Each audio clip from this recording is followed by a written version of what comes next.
Hello, welcome to Krishna technical पाठशाला।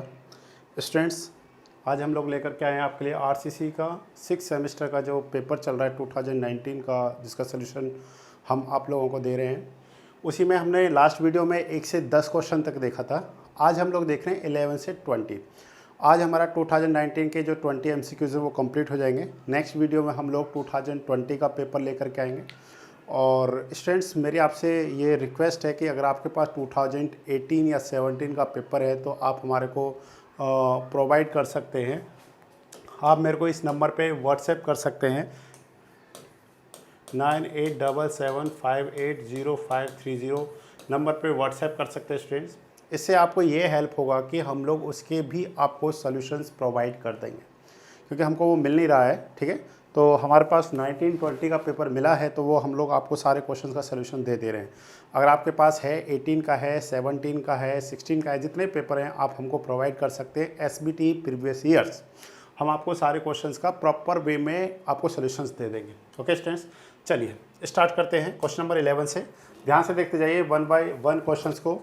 When footing is symmetrical loaded, the pressure beneath the footing will be uniform, not be uniform, be zero in the center, be more at the edge। तो students, हमने ध्यान देना है कि जब भी हमको क्या करना है, डिज़ाइन करना है किसी भी फुटिंग को, हमारा मेन मोटो क्या होना चाहिए कि जब भी कोई लोड है, जिस लोड के लिए आप फुटिंग को क्या कर रहे हैं, डिज़ाइन कर रहे हैं, वो लोड किससे पास करना चाहिए? From the CG of the column and CG of the footing. अब आपके मन में आएगा सर ऐसा करने से क्या फ़र्क पड़ रहा है? देखिए, अगर लोड CG से पास करेगा तो वहाँ पे उस लोड के कारण कोई भी मूवमेंट डेवलप नहीं होगा। मूवमेंट डेवलप कब होता है? जब किसी भी लोड के पास में क्या होती है, एक इसेंट्रिसिटी अवेलेबल होती है। कहने का मतलब कि जब लोड किससे पास ना कर रहा हो, CG ऑफ द कॉलम और फुटिंग के CG से पास नहीं करेगा तो वहाँ पे मूवमेंट भी आएगा।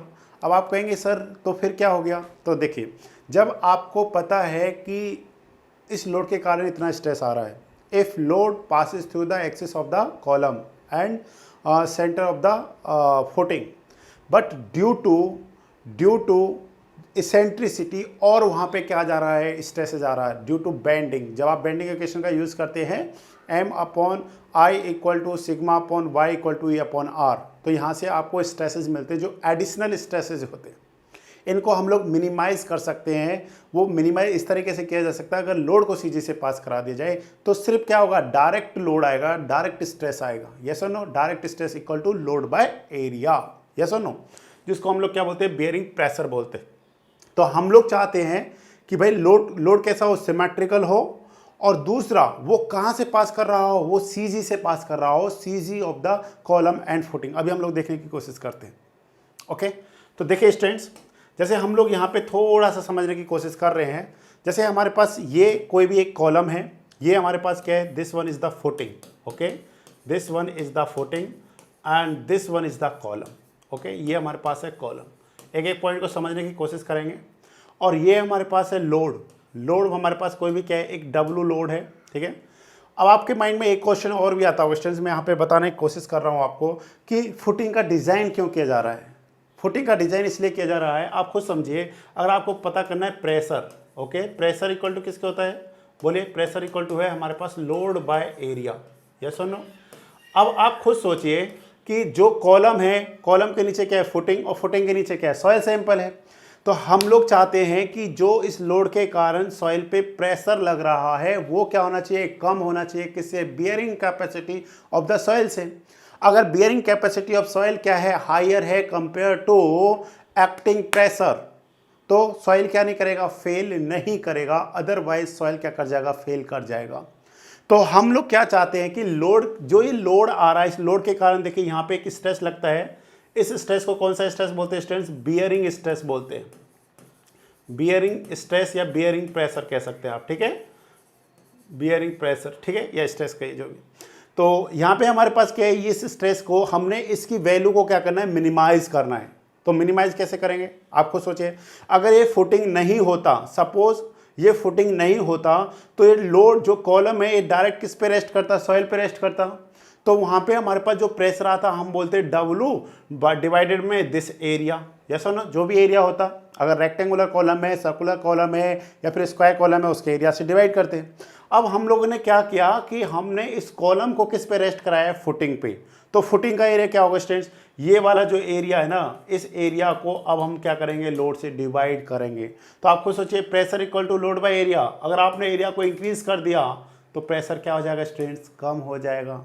और बियरिंग कैपेसिटी को तो अभी आप चेंज नहीं कर सकते ना, वो तो फिक्स है। आप क्या कर सकते हैं, मॉडिफाइड कर सकते हैं कुछ एडिंग करके, बट अगर आपने नहीं करना है तो हम लोग क्या करें, हम लोग चाहते हैं कि वो प्रेशर ही कम हो जाए। उस प्रेशर को मिनिमाइज करने के लिए, उसको कम करने के लिए ही हम लोग क्या करते हैं, फुटिंग प्रोवाइड करते हैं। और फुटिंग इसलिए भी प्रोवाइड करते हैं कि जिससे यूनिफॉर्मली क्या हो, डिस्ट्रीब्यूशन हो लोड का, ठीक है ना, यूनिफॉर्मली डिस्ट्रीब्यूशन फॉर लोड हम लोग क्या करते हैं, फुटिंग का डिज़ाइन करते हैं। पर क्वेश्चन ये नहीं है, क्वेश्चन ये है कि वहाँ पे जो प्रेशर का डिस्ट्रीब्यूशन है वो कैसा होगा, यूनिफॉर्म होगा या फिर नॉन यूनिफॉर्म होगा, जीरो एट सेंटर होगा या मैक्स एट क्या होगा, जीरो एट एज होगा। तो इसको समझने के लिए ध्यान से समझने की कोशिश करिए। हमारे पास दो तरीके का सॉइल होता है students, first one is the cohesionless soil and second one is the cohesive soil. Cohesionless soil का एग्जांपल क्या होता है, ग्रेनुलर सॉइल है, सैंड है, मीन्स जहाँ पे कोहेजन प्रॉपर्टी नहीं होती है, जहाँ पे only internal friction angle phi का वैल्यू होता है। Second one is the cohesive soil. Cohesive soil का मतलब होता है क्ले या फिर फाइन सिल्ट, फाइन सिल्ट की बात कर रहा हूँ मैं, जिसमें क्या होता है, पार्शियल कोहेजन प्रॉपर्टी को शो करता है। बट अगर आपसे पूछा जाए pure cohesive soil, only and only clay. Okay, अब हमने देखना है कि जो फुटिंग है वो किस टाइप की सॉइल पर है, ये वो कोहेजनलेस सॉइल पर है या फिर कोहेसिव सॉइल पर है। तो अभी हम लोग देख रहे हैं, अगर सॉइल जो हमारे पास क्या है, जो फुटिंग है, footing resting on the cohesionless soil, तो वहां पे प्रेशर डिस्ट्रीब्यूशन कैसे होगा स्टूडेंट्स, इस तरीके का होगा, max at centre and minimum at the edge. Okay, अगर यही हम लोग किसके रिस्पेक्ट में देखें, एक सेकेंड, हम लोग अगर अगर यही हम लोग किसके रिस्पेक्ट में देखते हैं स्टूडेंट्स, अगर हम लोग यही देखते हैं कोहेसिव सॉइल के रिस्पेक्ट में, ठीक है, इसको हम लोग यहाँ पे कर ले रहे हैं इस तरीके से, ठीक है। अगर हम लोग कोहेसिव सॉइल के रिस्पेक्ट में देखेंगे तो हमारे पास किस तरीके का आएगा, वो भी हम लोग देख लेते हैं एक सेकंड में। वहाँ पे हमारे पास क्या होगा, सेंटर पे मिनिमम होगा और एजिस पे मैक्स होगा। तो वहाँ पे देखिए, एक सेकंड, ये हमने क्या बनाया स्टूडेंट्स, फुटिंग बना लिया। इस पे हमने ये क्या बनाया, कॉलम बनाया, ठीक है ना। कॉलम कहाँ पे, सेंटर पे, ठीक है। ये हमने इस तरीके का बना दिया। ऊपर से क्या आ रहा है, इस पर एक लोड आ रहा है, लोड कितना हमारे पास, W, सेम लोड है। तो यहाँ पे जब आप प्रेशर डिस्ट्रीब्यूशन देखेंगे तो वो हमारे पास कैसा होगा, कुछ इस तरीके का होगा, ध्यान से देखिए, ठीक है। मिनिमम कहाँ पे होगा, सेंटर पे, मैक्स कहाँ पे होगा, एज पे होगा। ये किस टाइप के सॉइल में है, ये हमारे पास है कोहेसिव सॉइल में। Okay, cohesive soil. तो आप खुद से देखिए, हमारे पास दो सॉइल हो गए, कोहेसिव सॉइल में इस तरीके का होगा, कोहेजनलेस सॉइल में इस तरीके का होगा। But in case of design, but in case of design, okay, but in case of design, जब आप डिजाइन कर रहे होंगे तो वहां पे हमारे पास क्या होगा, जो प्रेशर डिस्ट्रीब्यूशन होगा हमारे पास, वो भी हम लोग देख लेते हैं यहाँ पे एक सेकेंड। जैसे हमने क्या बनाया, ये फुटिंग बना दिया, ठीक, ठीक है। थिकनेस से हमने, चलिए थिकनेस भी हम लोग चेंज कर लेते हैं जिससे आपको ऐसे दिक्कत ना हो, ठीक है। ये हमने क्या बना दिया, इस पर कॉलम बना दिया, ठीक है। ये हमारे पास क्या आ रहा है, एक लोड आ रहा है, W।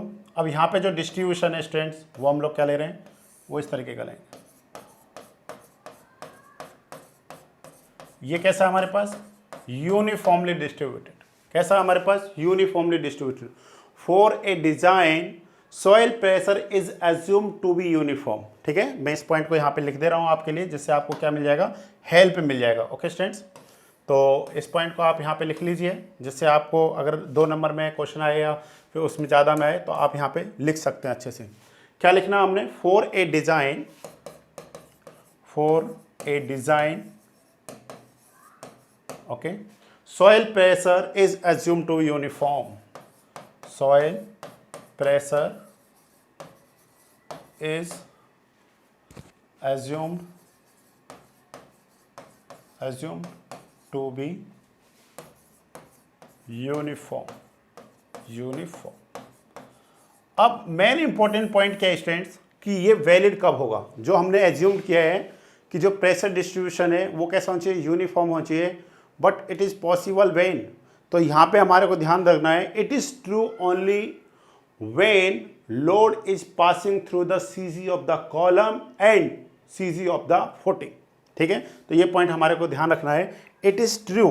ठीक है, हम लोग यहाँ पे लिख रहे हैं it is true only when, ठीक है, only when load passes through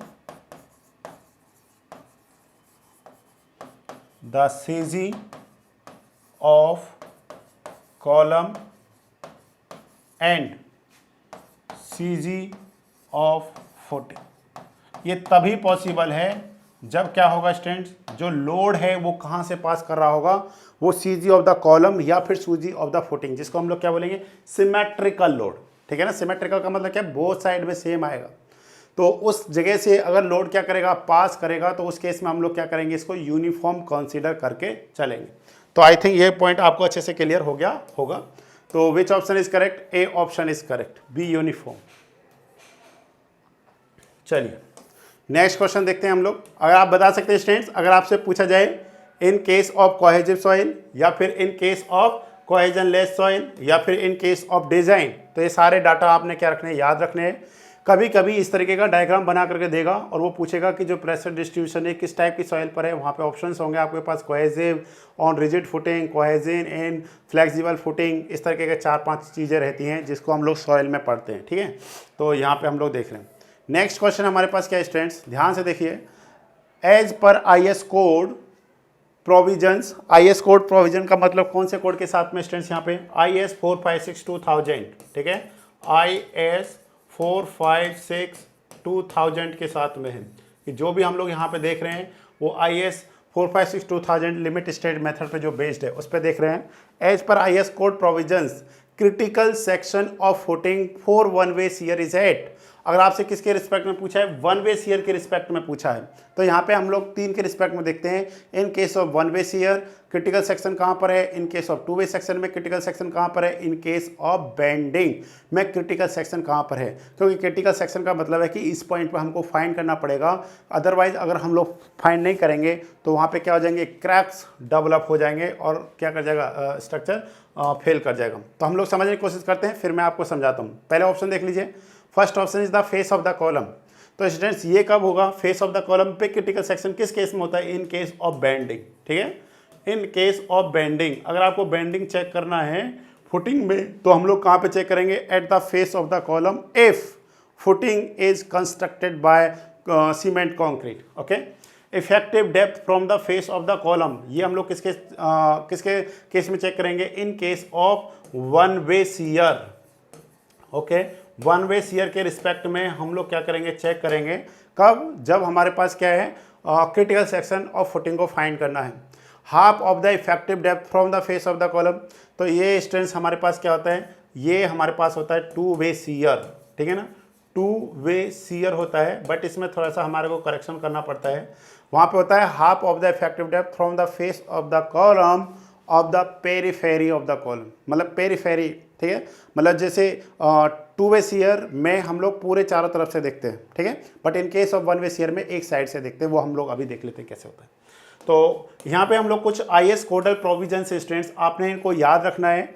ये कोडल प्रोविजंस आर वेरी इंपॉर्टेंट। ठीक है, आपसे अभी तो वन वे शियर पूछा है, अब 2000 मतलब 2021 का आप पेपर देंगे, ठीक, या फिर आप किसी भी स्टेट का JSDO का पेपर देते हैं, तो वहाँ पे बहुत सारे क्वेश्चंस बनते हैं और वो क्वेश्चन सारे आपके जो अभी मैंने यहाँ पे लिखा हुआ है इससे सारे क्वेश्चन सॉल्व हो जाएंगे। देखिए क्या लिखा हुआ है, the greatest bending moment to be used in design of an isolated concrete footing which supports a column क्या हो सकता है, कॉलम हो सकता है, पेडिस्टल हो सकता है, या वॉल हो सकता है। आपको पता है कि कई जैसे आपने कुछ स्ट्रक्चर्स देखे होते हैं जो कॉलम बीम पे बने होते हैं, जिसको हम लोग क्या बोलते हैं, फ्रेम स्ट्रक्चर बोलते हैं। कुछ स्ट्रक्चर्स होते हैं जो हम लोग दीवार को चिन करके मतलब दीवार बनाते हैं, देन हम लोग क्या करते हैं, स्लैब को उस पर डिज़ाइन कर देते हैं। और कुछ ऐसे जिसको हम लोग पहले नीचे पेडिस्टल बना करके देन हम लोग कॉलम प्रोवाइड करते हैं जब बहुत ज़्यादा हैवी लोडेड होगा, ठीक है। तो उस केस में हम लोग देख रहे हैं यहाँ पे the greatest bending movement to be used in the design of an isolated footing. अभी हम लोग किसके रिस्पेक्ट में देख रहे हैं, बेंडिंग मूवमेंट के रिस्पेक्ट में देख रहे हैं।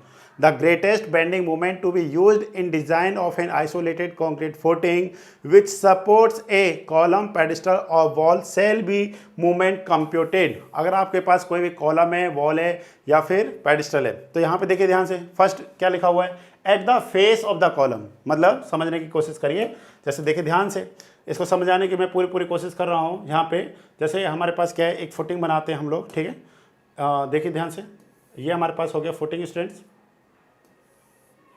ये फुटिंग हो गया। अब इस पर आप क्या करिए, कॉलम बना लीजिए, कॉलम का कंस्ट्रक्शन करिए यहाँ पे, ठीक है। कॉलम को हम लोगों ने जैसे सपोज इस तरीके से बना दिया, ये हमारे पास कॉलम हो गया, ठीक, ये हो गया कॉलम। थोड़ा सा और इसको बड़ा बना देते हैं जिससे आपको और अच्छे से समझ में आ जाएगा, सॉरी, ठीक है। तो हम लोग देख लेते हैं यहाँ पे, ठीक है, इस तरीके से।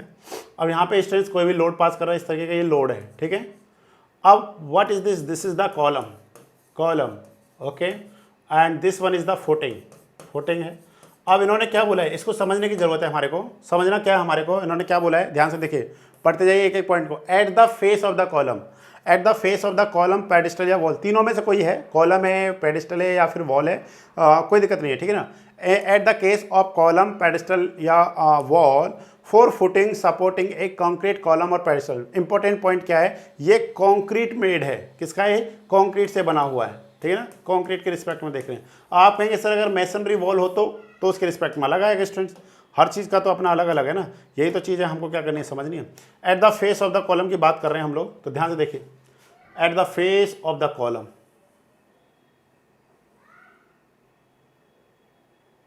हमको स्टूडेंट जो पता करना है वो कहाँ पे पता करना है, व्हाट इज दिस, ये जो हम लोग यहाँ पे देख रहे हैं, ये क्या है हमारे पास, this one is the face of the column, ठीक है, sorry, this one is the face of the column, ये हो गया हमारे पास फेस ऑफ कॉलम, ओके, ये हो गया हमारे पास। मतलब हमारे को जो क्रिटिकल सेक्शन लेना है इन case of bending movement, if column made by concrete, तो हम लोग कहाँ से लेंगे, फेस ऑफ द कॉलम से लेंगे। तो फेस ऑफ द कॉलम का मतलब हो गया ये, इस सरफेस के अलोंग, इस लाइन के अलोंग हम लोग क्या करेंगे, मूवमेंट को चेक करेंगे। क्लियर हुआ पॉइंट, ये हमारे पास है फर्स्ट स्टेटमेंट का मतलब, at the face of the column, मतलब ये हो गया face of the column. Pedestal wall for footing supporting a concrete column and pedestal और वॉल। नेक्स्ट हम लोग क्या देख रहे हैं students, half way between the centre line and the edge of the wall for footing under masonry wall. मतलब जो footing है वो किसमें, अंडर मैसनरी वॉल में इस बार। तो यहाँ पे इंपॉर्टेंट पॉइंट क्या हो गया, मैसनरी वॉल। पहले वाले में क्या था स्टूडेंट्स, कॉन्क्रीट कॉलम, कॉन्क्रीट का बना हुआ है, इस बार मैसनरी का है। तो हम लोग समझने की कोशिश करते हैं यहाँ पे, ध्यान से देखिए। तो इस बार सेम फिर से हम लोग फुटिंग बनाते हैं, ध्यान से देखते चलिए, एक एक पॉइंट को अच्छे से समझ में आ जाएगा आपको, ठीक है। ये हो गया। अब यहाँ पे हमारे को मैसनरी वॉल बनाना है, ठीक है ना। अब मैसनरी वॉल बना रहे हैं तो थोड़ा सा क्या करना पड़ेगा, बड़ा बनाना पड़ेगा ना स्ट्रक्चर को, लाइक दिस, जैसे ये है हमारे पास, ठीक है, समझिए ध्यान से, सॉरी, जैसे ऐसे देख लेते हैं हम लोग थोड़ा सा। अब यहाँ पे देखिए, आप थोड़ा सा समझने की कोशिश करिए,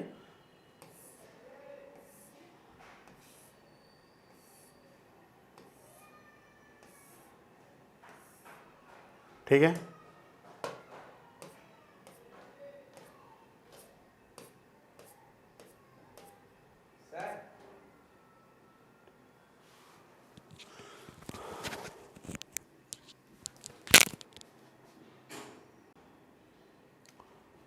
ओके स्टूडेंट्स, इसको देखते हैं हम लोग किस तरीके से है।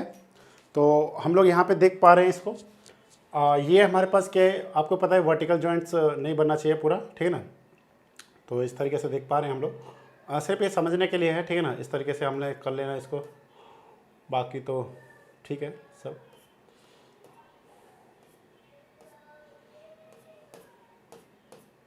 ये सब क्या है, ब्रिक स्ट्रक्चर है, ठीक है, इस तरीके का। अब इसमें इंपॉर्टेंट पॉइंट क्या है वो समझना, इंपॉर्टेंट पॉइंट ज़्यादा ज़रूरी है, ठीक है। सेकंड स्टेटमेंट को पढ़िए, half way between the centre line and the edge of the ball.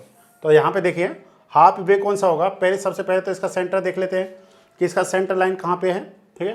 तो जैसे सपोज ये हमारे पास क्या हो गया, सेंटर लाइन हो गया, ठीक है, ये तो हो गया हमारे पास सेंटर लाइन, और ये हमारे पास क्या students, this one is the edge, ठीक है, ये हमारे पास क्या एज हो गया, एज हो गया।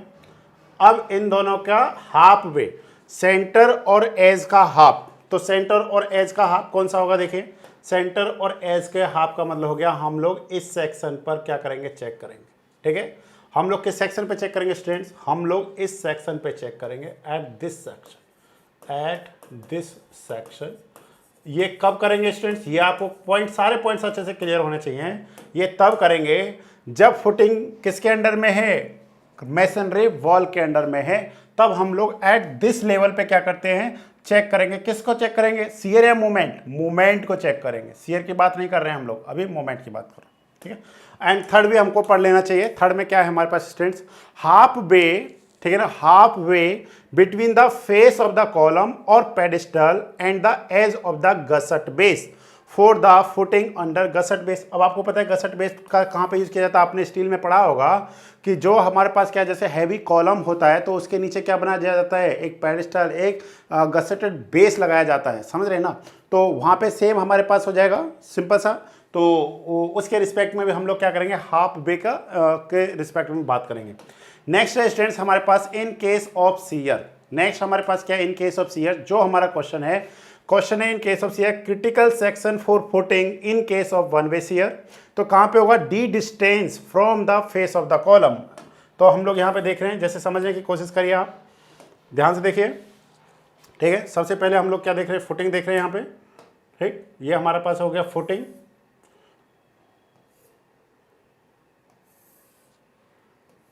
Okay, and this one is the column, ठीक है, ये हमारे पास क्या हो गया, कॉलम हो गया। तो अब हम लोग देख लेते हैं, ये हमारे पास क्या हो गया, लोड हो गया स्टूडेंट्स, W। अब यहाँ से कितने डिस्टेंस पर, स्टूडेंट्स, D डिस्टेंस पर। जैसे यहाँ से देखिए ये हमारे पास क्या है, D डिस्टेंस, तो हम लोग यहाँ पे देख पा रहे हैं, देखिए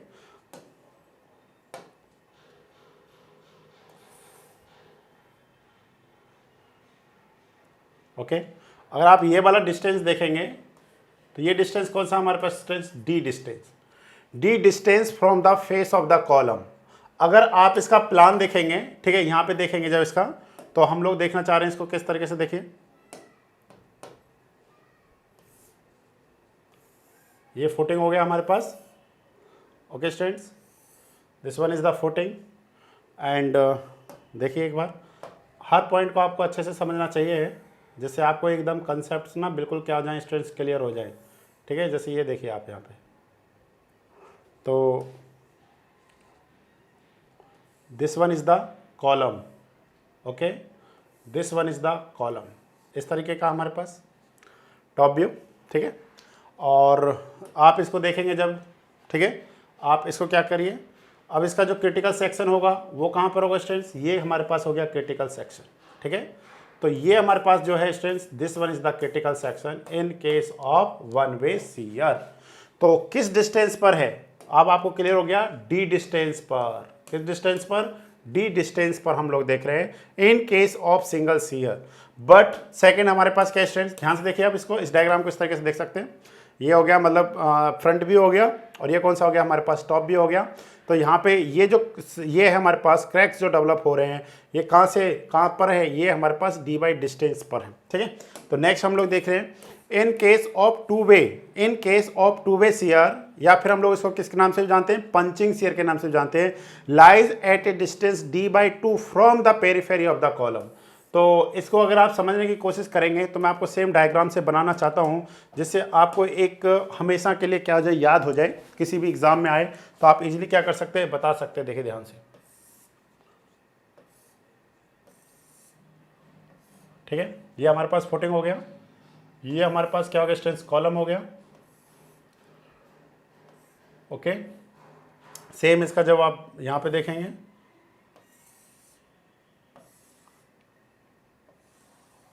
ओके, तो यहाँ पे जो हमारे पास कॉलम आएगा वो कहाँ पे, यहाँ पे आएगा लाइक दिस।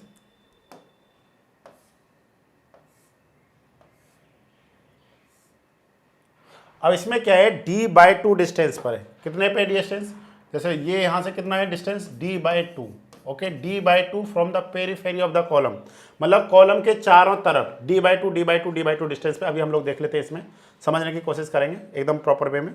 तो यहाँ पे देखिए, जैसे इससे d/2 डिस्टेंस कौन सा हो जाएगा हमारे पास, जैसे सपोज ये हो गया हमारे पास d/2 distance, okay, same as well as ये भी हमारे पास क्या हो गया डिस्टेंस, d/2 डिस्टेंस हो गया। अब आप जब वर्टिकली देखेंगे, तो जब हम लोग वर्टिकली देख रहे हैं तो वो क्या होगा, इस तरीके से हो जाएगा, मतलब इससे ये d/2 हो गया, सॉरी, ठीक है, और इधर भी क्या हो गया हमारे पास d/2, ठीक है, ये सिमेट्रिकल है, थोड़ा सा डायग्रामेटिकली ऐसा होगा। तो यहाँ पे जो हमारे पास क्रिटिकल सेक्शन होगा वो कौन सा लिया जाएगा, वो हम लोग ये वाला लेंगे, ठीक है, ये वाला जो है। तो ये सारा कौन से पे, d/2 from the periphery of the column. आप चारों तरफ देख लीजिए, ठीक है ना, आप चारों तरफ देखिए, जैसे ये हो गया कॉलम, कॉलम से ये जो डिस्टेंस आप देख रहे हैं, दिस डिस्टेंस इज d/2। अगर आप ये वाला डिस्टेंस देखेंगे तो ये भी कितने पे, d/2 पर है, ये वाला डिस्टेंस भी कितना है, d/2, और ये वाला डिस्टेंस भी कितना हमारे पास, d/2, इस तरीके से। तो इस सेक्शन पे हमको क्या करना पड़ता है, 2 वे शियर या फिर पंजिंग शियर को चेक करना होता है, ठीक है। तो अब आपको ये पॉइंट क्लियर हो जाना चाहिए। अगर डायग्राम बनाने के लिए आए तो आप एकदम बहुत अच्छे से डायग्राम बना करके आइएगा। तो इस तरीके का हम लोग देखते हैं, d/2 दोनों तरफ आता है इसमें, ठीक है ना, इसमें दोनों तरफ आएगा, क्योंकि हम लोग इसका सिर्फ क्या देख रहे हैं, 2D देख रहे हैं ना, तो ये भी हमारे पास क्या जाएगा, d/2, ठीक है, और ये भी कितना होगा, d/2, इसके इधर भी d/2, उसके बैक साइड में भी d/2, इस तरीके से हमारे पास। तो आई थिंक आपको ये पॉइंट क्लियर हो गया होगा, एनीथिंग आई थिंक इसमें आपको क्लियर हो गया होगा, ठीक है, कि अगर हमारे को क्रिटिकल सेक्शन बताना है इन case of two way shear या 1 वे शियर, या फिर इन केस ऑफ मूवमेंट में भी 3 केसेस बन रहे हैं कि जो आपके पास है। फर्स्ट हमारे पास कौन सा केस बन रहा है, कंक्रीट कॉलम पेडिस्टल या वॉल के रिस्पेक्ट में देख रहे हैं, दूसरा हम लोग मैसनरी वॉल के रिस्पेक्ट में देख रहे हैं, तीसरा हम लोग गस्टेड बेस के रिस्पेक्ट में देख रहे हैं। तो इन सारे पॉइंटों को हमें क्या रखना है, याद रखना है। तो ये हमारे को क्या करेंगे, बहुत हेल्प करेंगे एग्जाम पॉइंट में। तो बताइए विच ऑप्शन इज करेक्ट। अब आपको एक आंसर सारे क्लियर हो जाएंगे। As per IAS code provisions, critical section of footing for 1 way shear is at face of the column, effective depth from the face of the column, half of the effective. तो मैंने आपको लिख दिया face of the column in case of bending movement में जब आप critical section find करते हैं, effective depth from the face of the column जब आप 1 वे शियर को फाइंड करते हैं, half of the width depth from the face of the column जब आप 2 वे शियर को चेक करते हैं। ओके स्टूडेंट्स, तो विच ऑप्शन इज करेक्ट। इसका जो करेक्ट आंसर आ जाएगा स्टूडेंट्स 1 वे शियर के केस में, वो हमारे पास हो जाएगा B option. Which option is correct, B option is correct. Okay, चलिए नेक्स्ट क्वेश्चन पे चलते हैं। This questions are very very important, ठीक है ना। अब हमारे पास है area of tensile reinforcement in isolated footing is calculated as similar. मतलब हमारे को ये बताना है कि जब भी आप किसी भी फुटिंग को डिजाइन करते हैं तो आप वहाँ पे जो टेंसाइल रिइंफोर्समेंट यूज कर रहे हैं वो किसके रिस्पेक्ट में या मतलब किस जैसा डिजाइन कर रहे हैं। आप खुद सोचिए, देखिए footing just like behave as a inverted slab, ठीक है। मैं क्या बोल रहा हूँ, ध्यान से सुनिए। Footing work like as a inverted slab. देखिए फुटिंग सबसे पहले हम लोग देखना चाहते हैं, जैसे स्लैब हमारे पास क्या है, आप देखेंगे कि सर स्लैब तो इस तरीके का होता है। ये हमारे पास स्लैब हो गया और इसमें हमने ये क्या लगा रखा है, कॉलम लगा रखा है। अब आप फुटिंग को देखिए, फुटिंग का मतलब क्या है स्टूडेंट्स, ये हमारे पास क्या हो गया, फुटिंग हो गया। सपोज जैसे रेक्टेंगुलर फुटिंग बना दिया और इस पर ये हमने क्या बना दिया, कॉलम को कंस्ट्रक्ट कर दिया लाइक दिस, ठीक है। इस तरीके से हमने क्या कर दिया, इस पर कॉलम बना दिया। अब आप देखिए ये हो गया स्लैब, ये हो गया फुटिंग।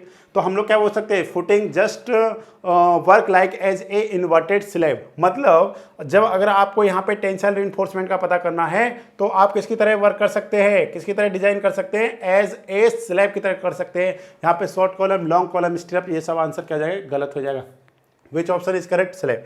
जैसे मिनिमम रिइंफोर्समेंट हम लोग कहाँ पे फाइंड करते हैं, इन केस ऑफ स्लैब में फाइंड करते हैं। जैसे आपको पूछा जाए कि भाई टेंसाइल रिइंफोर्समेंट मैक्सिमम कितना हो सकता है इन केस ऑफ, तो आप कहेंगे 4% से ज़्यादा नहीं हो सकता है। Same as well as footing में भी है, ठीक है ना। अगर आपसे डिस्ट्रीब्यूशन रिइंफोर्समेंट पूछा जाए तो भी आप वही बताएंगे। तो इसलिए इन पॉइंटों को आपने क्या रखना है, याद रखना है। तो max reinforcement in case of footing कितना होता है, max reinforcement of in case of footing, तो आप कहेंगे sir 4% of gross area of the footing से ज़्यादा नहीं हो सकता है। अगर आपसे मिनिमम रेनफोर्समेंट पूछा जाए तो आप वही बताएंगे कि जो हमारे पास कितना होता है 0.12 मल्टीप्लाई में gross area of the footing in case of H by H D बार, और अगर 0.15 multiply gross area of the footing in case of mild steel. ठीक है, इसको ये क्वेश्चन एक बार आगे और आएगा तो मैं वहाँ पे सारा डाटा आपको लिख दूंगा, डोंट वरी अबाउट दिस। ठीक है, तो आप कह सकते हैं कि footing just like work as a inverted slab. तो ये किसकी तरह हम लोग डिजाइन कर सकते हैं इसको, हम लोग इसको डिजाइन करेंगे एज ए स्लैब की तरह डिजाइन करेंगे। ओके स्टूडेंट, नेक्स्ट क्वेश्चन देखिए, वेरी वेरी इंपॉर्टेंट क्वेश्चन, सबसे ज़्यादा इंपॉर्टेंट क्वेश्चन है ये इसका। ठीक है, तो आपको स्टूडेंट्स देखिए, आप 6 सेमेस्टर में पढ़ते हैं या फिर आप किसी भी सेमेस्टर में पढ़ते हैं, बीटेक में पढ़ रहे, डजंट मैटर। अगर आपको जेई का, एसडी का कोई भी प्रिपरेशन करना है, अगर आपको एग्जाम देना है तो आपको एक कोड अच्छे से क्लियर होना चाहिए, IS 456-2000। ठीक है, कौन सा कोड है हमारे पास स्टूडेंट, 456-2000।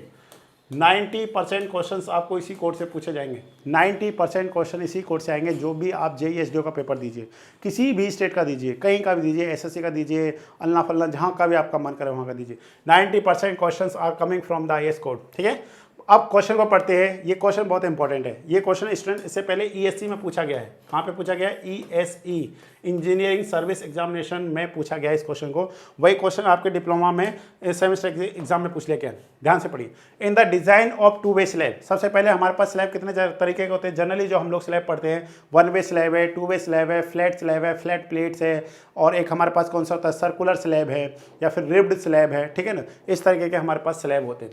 तो यहाँ पे हम लोग स्पेशली बात कर रहे हैं in case of 2 way slab. तो in case of 2 way slab, तो पहला पॉइंट तो ये बन जाता है कि सर 2 वे स्लैब के बारे में थोड़ा तो बता दो। L/L(x)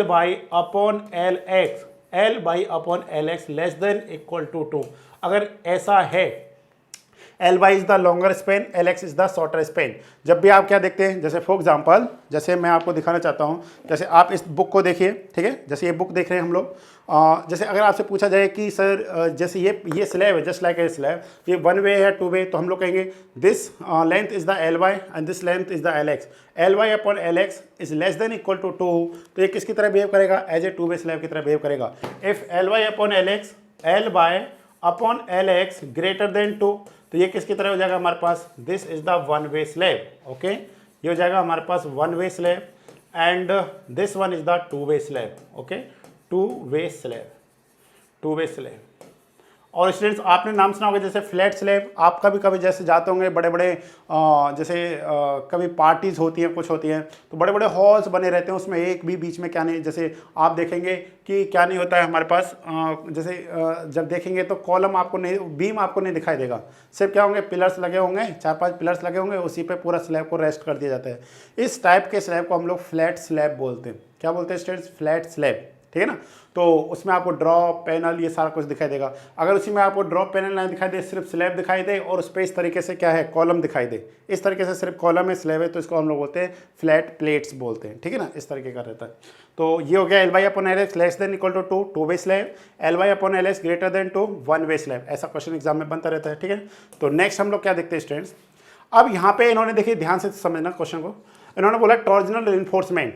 टॉर्जनल रिइंफोर्समेंट की जगह पे वो क्या भी दे सकते हैं, कॉर्नर रिइंफोर्समेंट भी दे सकते हैं। क्या दे सकते हैं, कॉर्नर, कॉर्नर मतलब किनारा जो होता है, कॉर्नर रिइंफोर्समेंट भी दे सकते हैं। Corner reinforcement is also known as the torsional reinforcement. ठीक है ना, टॉर्जनल रिइंफोर्समेंट। अब आप ध्यान से समझिए, हम लोग कोड देख रहे हैं IS 456 के अकॉर्डिंग। एक इसमें इंपॉर्टेंट पॉइंट क्या स्टूडेंट्स, वो भी मैं आपको बताता हूँ, रेस्ट्रेन। ठीक है, रेस्ट्रेन एट ऑल एजेस।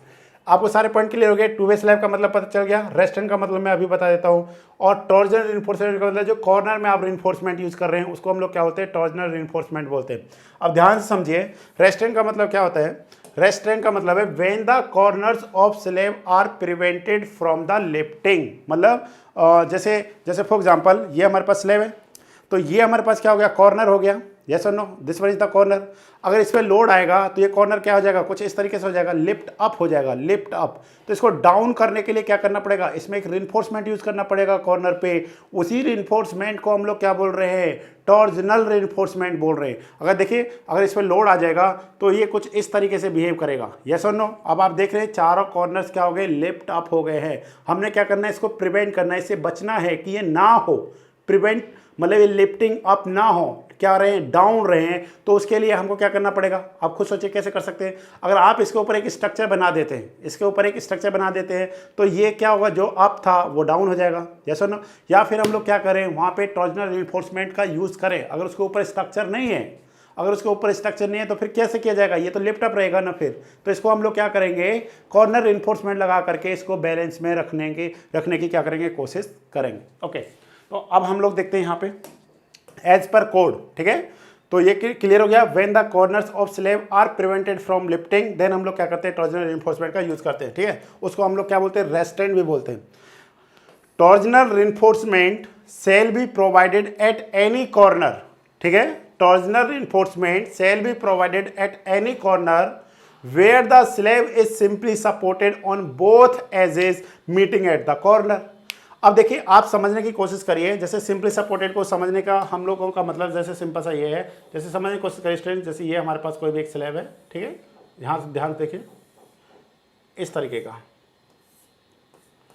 इस टाइप का जो स्लैब है, ये जो कॉर्नर है इसको हम लोग क्या बोलेंगे, सिंपली सपोर्टेड कहेंगे। अगर स्टूडेंट्स इसी में अगर हम लोग इस तरीके से रिइंफोर्समेंट यूज करते हैं, ठीक है, अगर हम लोग क्या करें, इसमें इस तरीके से रिइंफोर्समेंट यूज कर रखा है, ठीक है, या फिर हम लोग क्या कर सकते हैं, जैसे कोई बार आ रहा है, इस तरीके से कोई बार आ रहा है, इसको हम लोग क्या कर देते हैं, इस तरीके से कर देते हैं, ठीक है, या फिर यही रिइंफोर्समेंट क्या कर रहा है, ऊपर की तरफ जा रहा है, तब हम लोग इसको क्या कहेंगे स्टूडेंट्स, तब हम लोग इसको सिंपली सपोर्टेड नहीं कहेंगे, ठीक है ना। रीज़न, क्योंकि अब ये सिंपली सपोर्टेड नहीं रह गया है, अब इसमें क्या रिइंफोर्समेंट इसमें से यूज हो रहा है, ठीक है। तो जो इससे पहले वाला एग्जाम्पल था मैं दिखा देता हूँ आपको, ठीक है, this one is the simply supported, ठीक है। तो जब भी कोई भी वॉल किस पे आकर के रेस्ट करती है, सॉरी, जब भी कोई स्लैब किस पे आकर के रेस्ट करती है, किसी वॉल पे आकर रेस्ट करती है, तो वो किसकी तरह बिहेव करता है, जो सिंपली सपोर्ट की तरह बिहेव करता है। Tension reinforcement shall be provided, मतलब एट एनी कॉर्नर, मतलब कॉर्नर पे प्रोवाइड किया जाएगा। कब प्रोवाइड किया जाएगा, where the slab is simply supported, ठीक है ना, where the slab is simply supported. अगर स्लैब हमारे पास कैसा है, कंटिन्यूस है, तो हम लोग कभी भी क्या नहीं करते हैं, रिइंफोर्समेंट, इसका कॉर्नर रिइंफोर्समेंट का यूज़ नहीं करते हैं। Where the slab is simply supported on the both edges meeting at the corner. अब कोई भी कॉर्नर होगा, जैसे सपोज ये कॉर्नर है हमारे पास, ठीक है, ये कॉर्नर है, एक कॉर्नर ये हो गया, दूसरा कॉर्नर ये हो गया, तो ये भी क्या है, सिंपली सपोर्टेड पे, ये भी किस पे, सिंपली सपोर्टेड पे है, ठीक है। तो इस कॉर्नर पे हमको क्या करना पड़ेगा, बोलिए, यहाँ पे हमको कॉर्नर रिइंफोर्समेंट या टॉर्जनल रिइंफोर्समेंट को यूज़ करना पड़ेगा, अदरवाइज ये क्या हो जाएगा, लिफ्ट अप हो जाएगा, ठीक है। Okay, meeting at the corner. Next हमारे पास क्या students, it shall consist of top and bottom reinforcement, each will layer of bars placed parallel to the sides of the slab and extending from the edge a minimum distance of 1/5 of the shorter Spain. अभी मैं समझाने की कोशिश करूंगा, बस आप इसको ध्यान दीजिए। मतलब जो हमारे को लेंथ होगा, जो कॉर्नर रिइंफोर्समेंट का लेंथ है वो कितना होगा, 1/5 of the shorter Spain. Shorter Spain का मतलब यहाँ पे किसके साथ में स्ट्रेंथ, एल एक्स के साथ में। अभी हम लोगों ने देखा था ना, एल वाई और एल एक्स, दो हमारे पास क्या होते हैं, स्पेन होते हैं। L Y is the longer span, L X is the shorter span. मतलब जो मिनिमम डिस्टेंस है किसका, कॉर्नर का, कॉर्नर रिइंफोर्समेंट का, वो कितना होगा, 1/5 ऑफ द शॉर्टर स्पेन। ठीक है, अभी हम लोग देख लेते हैं, डोंट वरी।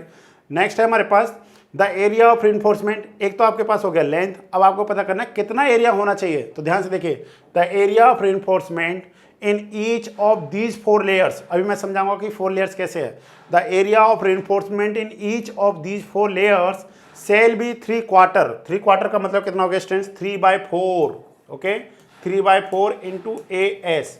3/4 को हम लोग जब डिवाइड करेंगे तो कितना हो जाएगा, 0.75 AS हो जाएगा, एरिया ऑफ स्टील। ठीक है, 3/4 of the area required for the maximum mid Spain movement in the slab. जो स्लैब के मिड स्पेन पे जो मूवमेंट लगेगा उसको रेजिस्ट करने के लिए जो क्या चाहिए, स्टील। स्टील क्या करता है, स्टील मूवमेंट को रेजिस्ट करने के काम में आता है।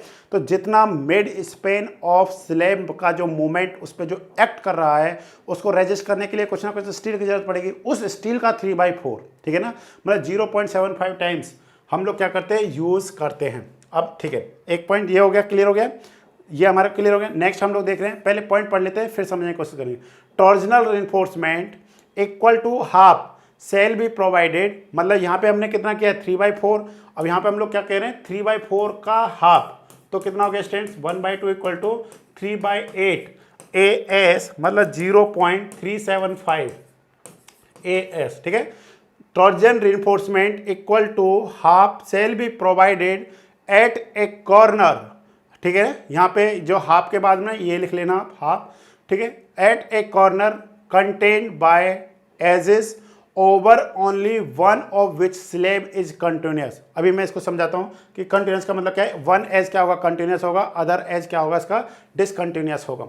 नेक्स्ट हमारे पास क्या है, torsion reinforcement need not to be provide at any corner contain by edges over both which are the slab is continuous. मतलब देखिए, जैसे ये हमारे पास कॉर्नर है, ये कॉर्नर कैसा हो गया स्टूडेंट, डिसकंटिन्यूस हो गया। डिसकंटिन्यूस का मतलब क्या है कि इसके आगे कोई भी कंस्ट्रक्शन नहीं है और इस एज के भी आगे कोई कंस्ट्रक्शन नहीं है। मतलब ये जो एज है यहाँ पे डिसकंटिन्यू हो गया, ये वाला एज यहाँ पे जाके डिसकंटिन्यू हो गया। अगर यही हम लोग क्या करें स्टूडेंट्स, समझने की कोशिश करते हैं। जैसे हमारे पास क्या दूसरा ये आ गया, अब आप क्या कहेंगे कि सर देखिए सिर्फ हमारे पास क्या है, ये जो पोर्शन है, मतलब अगर आप देखेंगे इस वाले पोर्शन में, देखिए ये वाला लाइन जो देखेंगे, आप कहेंगे नहीं सर ये तो डिसकंटिन्यू नहीं हुआ, अब ये तो कंटिन्यू हो गया। बट अगर आप ऐसे अपनी तरफ देखेंगे, ये वाला इस तरह से देखेंगे, तो ये क्या हो गया, डिसकंटिन्यू हो गया, ठीक है। इस तरीके का हमारे पास है। तो अब हम लोग देख लेते हैं। Tension reinforcement need not to be provided at any corner containing by edges over both which are slab is a continuous. अगर कंटिन्यूस है, समझने की कोशिश करिए। जैसे हम लोग यहाँ पे देख रहे हैं, देखिए अब हम आपको सारा डायग्रामेटिकली बता देते हैं।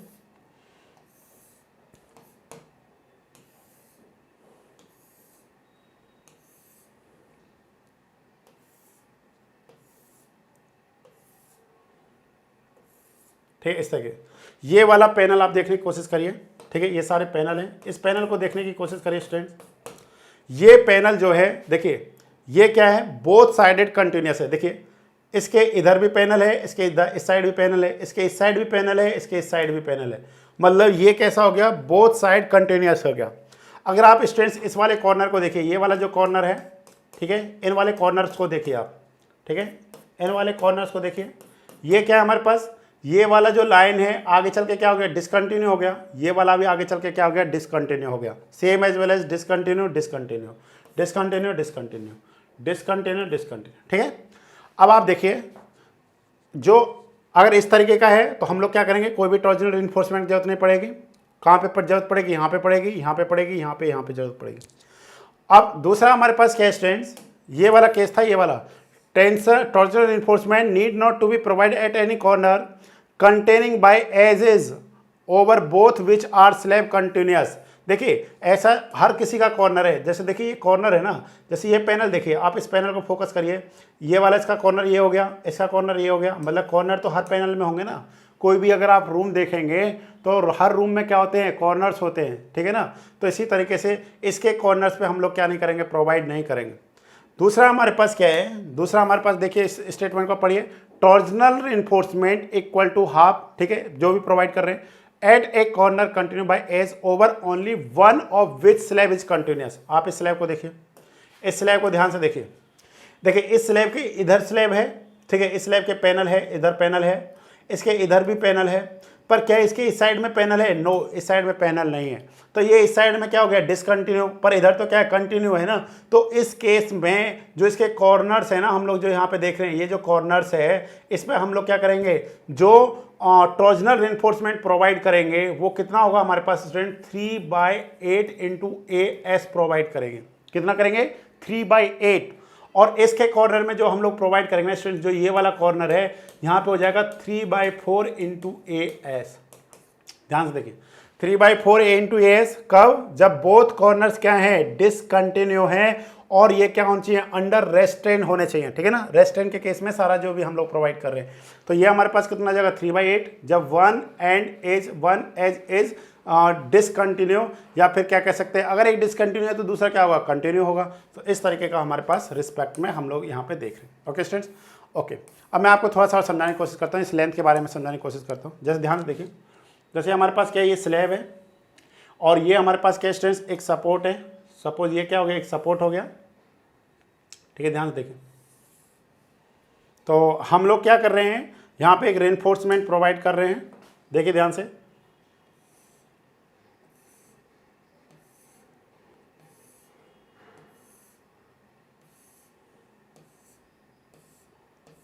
इस तरीके का आपने रेनफोर्समेंट देखा होगा स्टूडेंट्स, ठीक है। अगर आपसे पूछा जाए कि लेंथ, अगर आप लेंथ देख रहे हैं यहाँ से, ठीक है ना, यहाँ से अगर आप लेंथ देख रहे हैं तो ये लेंथ कितना होगा, ये वाला लेंथ है, ये हो जाएगा LX/5। अगर आप ये वाला लेंथ देखेंगे तो ये लेंथ भी यहाँ पे क्या हो जाएगा, हमारे पास सपोर्ट हो जाएगा ना, ये सपोर्ट, तो ये लेंथ भी कितना हो जाएगा हमारे पास स्टूडेंट्स, LX/5 होगा। ओके, अगर आप इस केस में देख रहे हैं कि जो रेनफोर्समेंट है, ध्यान से देखिए, जो ये हम लोग रेनफोर्समेंट यहाँ पे दिखा रहे हैं आपको, ये वाला जो रेनफोर्समेंट है, ये रेनफोर्समेंट कितना हमारे पास 3/4 AS top and bottom, top and bottom, ठीक है, टॉप एंड बॉटम।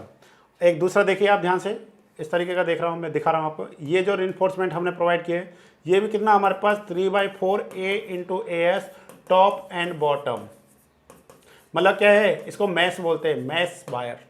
जाल है एक, ये हो गया, इसमें मतलब दोनों डायरेक्शन में वायर हो गए 2, मतलब यहाँ पे कितने लेयर हो गए, 1 2 1 2, तो टॉप बॉटम कितना हो गया, 4 हो गया ना।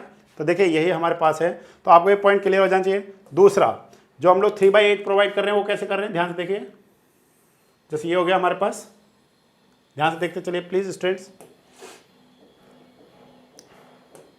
ये बहुत इंपॉर्टेंट पॉइंट्स हैं जो आपको शायद ही समझ में आए होंगे पहले।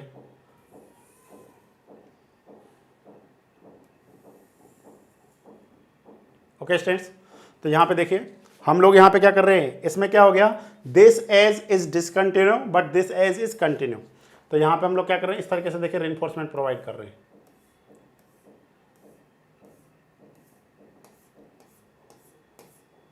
ठीक है, सेम एज वेल एज इधर भी है।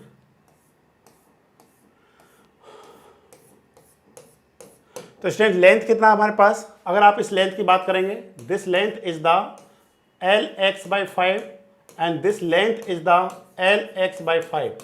अगर आप एरिया ऑफ रेनफोर्समेंट की बात करेंगे तो एरिया ऑफ जो रेनफोर्समेंट है आपके पास स्टूडेंट, वो आप ध्यान से देखने की कोशिश करिए। जैसे ये जो रेनफोर्समेंट है तो ये कितना हो जाएगा हमारे पास 3/8 × AS हो जाएगा, कितना हो जाएगा 3/8 × AS। व्हेन, कब, वन एज इज डिसकंटिन्यू। अगर बोथ क्या है डिसकंटिन्यू है तो कितना हो जाएगा 3/4, बट क्या होना चाहिए, रेस्ट्रेंट स्लैब के केस में। लेंथ क्लियर हो गया, सेम एज वेल एज इधर आ जाएगा। तो स्टूडेंट्स ये हमारे पास पॉइंट्स थे, आई थिंक आपको सारे पॉइंट्स क्लियर हुए होंगे। जहाँ तक मेरे को कोशिश है, एक बार दोबारा से पढ़िए, दोबारा से पॉइंटों को लिखिए, एक एक पॉइंट को समझाने की मैंने पूरी क्या की कोशिश की है। अब आप देखिए, अब बताइए कौन सा करेक्ट आंसर रहेगा। In the design of two way slab, अब आंसर बताइए स्टूडेंट्स क्या आएगा। In the design of two way slab restaurant at all ages, ठीक है, restaurant at all ages, torsion reinforcement required is. अब इन्होंने ये नहीं बोला है कंटिन्यू है कि डिसकंटिन्यू है, ठीक है। अगर उन्होंने डिसकंटिन्यू के बारे में नहीं दे रखा है तो इसका मतलब क्या है, वो कॉर्नर की बात कर रहा है। तो उस केस में हम लोग कितना करेंगे students, C option is correct. कितना हो जाएगा ये 0.75 times the maximum area of steel provided at mid span in same direction, yes और नो। तो ये हो जाएगा हमारे पास 0.75 मीन्स 3/4। अगर आप इसको देखेंगे तो कितना हो जाएगा 0.75 टाइम्स ऑफ द AS, ठीक है।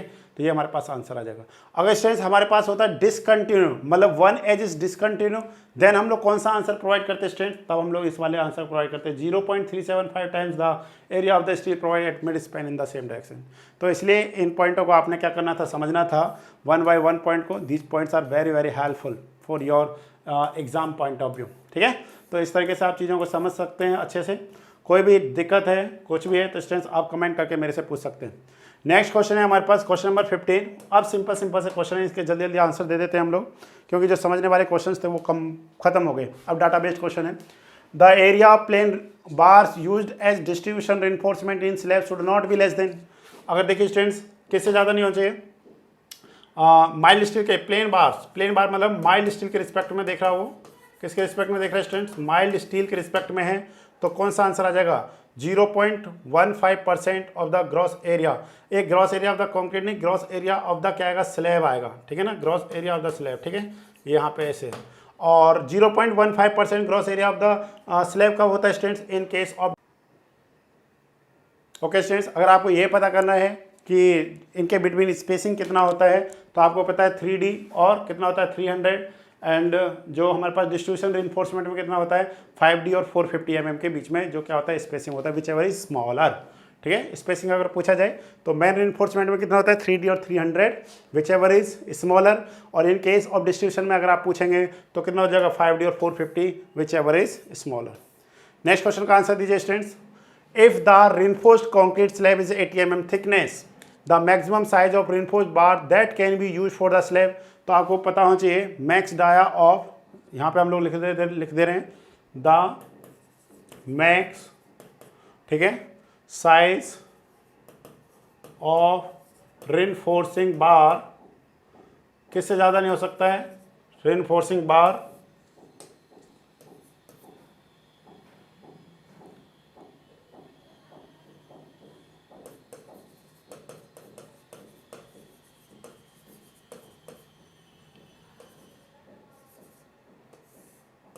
1/8 of the thickness of the slab से क्या नहीं हो सकता, ज़्यादा नहीं हो सकता है।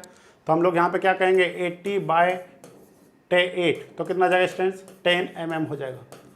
अब स्टूडेंट जैसे काफ़ी बार कन्फ्यूजन करने के लिए देते हैं, जैसे फॉर एग्जांपल अगर हमारे को जैसे क्या दे रखा 75 mm दे रखा है, क्या दे रखा है student 75 mm is the thickness of the slab, then what is the max size of the reinforcing bar that can be used in case of the slab. तो स्टूडेंट्स आप क्या करेंगे 75 डिवाइड में जब आप 8 करेंगे तो कितना आ जाएगा 8 9 72 बचे कितने 3, तो 9 मतलब 8 9 72 कितने बचे 3, और ये हो जाएगा 8 के 24 6 मतलब वो 375 इस तरीके से 9.3.75 mm। तो स्टूडेंट इस केस में आपने अब सेम ऑप्शन दे रखे हैं 6 mm 8 mm 10 mm, तो आपने ये नहीं कर देना अच्छा 9.37 का तो नहीं है 10 का कर देते, तो आंसर आपका गलत हो जाएगा। मतलब 1/8 of the thickness of slab से ज़्यादा नहीं हो सकता है, उससे ज़्यादा नहीं हो सकता, उसके बराबर हो सकता है, उससे कम हो सकता है। तो उस केस में कौन सा आंसर करेक्ट आएगा students, then B option is correct. ये ध्यान देने वाली बात है, फिर बाद में बोलते हैं बच्चे कि सर हमने तो ध्यान नहीं दिया था उस टाइम पे। नेक्स्ट है in slab the transverse reinforcement is provided at the 90 degree to the span of the slab होगा। ट्रांसवर्स रिइंफोर्समेंट जो प्रोवाइड करेंगे वो कितना पे होगा 90 डिग्री पे होगा, ठीक है। ये तो सिंपल सा क्वेश्चन है।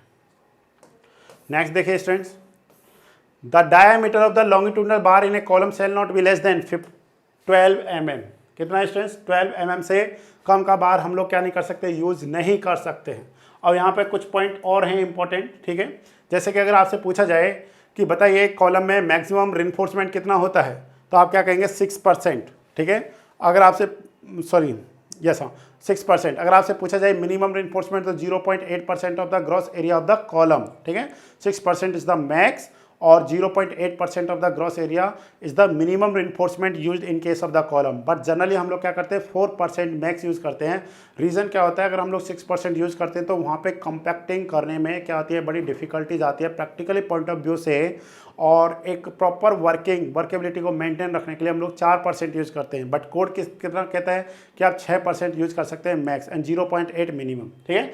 नेक्स्ट क्वेश्चन हमारे पास आता है, अगर आप एक सर्कुलर कॉलम यूज़ करते हैं, जैसे आपने सर्कुलर कॉलम बनाया तो हाउ मैनी मतलब कितने मिनिमम बार्स हमको प्रोवाइड करने के स्टूडेंट्स, तो इस केस में हम लोगों को 6 मिनिमम बार्स हम लोग क्या करते हैं यूज़ करते हैं। बट इन केस ऑफ अगर रेक्टेंगुलर कॉलम है तो फिर हम लोगों को कितने बार प्रोवाइड करते हैं, मिनिमम 4 बार्स हमको क्या करने होते हैं, प्रोवाइड करने होते हैं। 4 bars in case of rectangular column, 6 bar in case of circular column.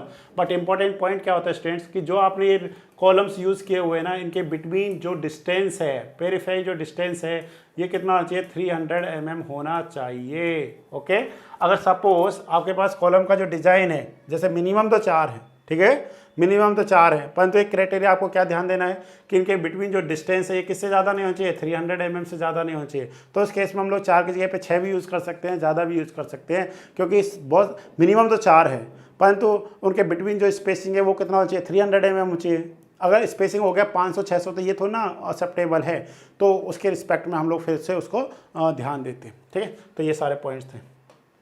Next हमारे पास क्वेश्चन है students, a long column is one which the ratio of the effective length to the least lateral dimension, means हम लोग यहाँ पे बोलते हैं जो हमारे पास क्या स्लेंडरनेस रेशियो जो है, स्लेंडरनेस रेशियो, तो यहाँ पे क्या स्टूडेंट्स हमारे पास L effective by least lateral dimension. तो स्टूडेंट्स यहाँ पे क्या है, a long column is one whose ratio of the effective length to its lateral dimension exceed, अगर ये 12 से क्या आ जाएगा, ज़्यादा आ जाएगा, तो इसे हम लोग क्या बोलेंगे स्टूडेंट्स, लॉन्ग कॉलम बोलेंगे, ठीक है, लॉन्ग कॉलम, ठीक है।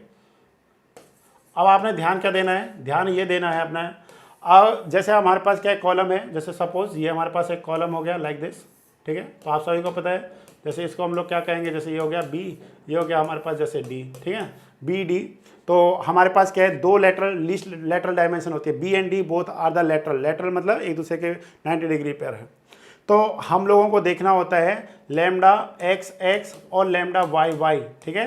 तो अगर ये क्या है, बोथ लेस देन 12 है, तो ही हम लोग उसको क्या कहेंगे, शॉर्ट कॉलम कहेंगे, शॉर्ट कॉलम, ठीक है, लेस देन इक्वल टू 12 है तो हम लोग उसको क्या कहेंगे, शॉर्ट कॉलम। अगर इन दोनों में से कोई भी एक वैल्यू अगर मोर देन 12 हो जाता है तो भी हम लोग उसको क्या कहेंगे, लॉन्ग कॉलम कहेंगे। क्लियर हो गया पॉइंट, ओके। तो स्टूडेंट्स ये आपको क्लियर हो गया। नेक्स्ट क्वेश्चन क्या है हमारे पास, a minimum amount of tensile reinforcement in a beam. तो यहाँ से ध्यान से देखिए, मिनिमम टेंसाइल रिइंफोर्समेंट जो होगा AST मीन बाय BD, ये किसके इक्वल होता है, 0.85/FY। और आपको परसेंटेज में पता करना है तो मल्टीप्लाई क्या कर दीजिए, 100। ये हमारे पास होता है स्टूडेंट्स, ये हो गया minimum amount of tensile reinforcement, ठीक है ना। AST का मतलब क्या होता है, area of steel and tension. अगर स्टूडेंट्स आपसे पूछा जाए मिनिमम शियर रिइंफोर्समेंट, तो हम लोग उसको क्या बोलते हैं, ASB/B into SB greater than equal to 0.4/0.87FY के इक्वलेंट होता है, ठीक है। ये हमारे पास क्या है, मिनिमम शियर रिइंफोर्समेंट,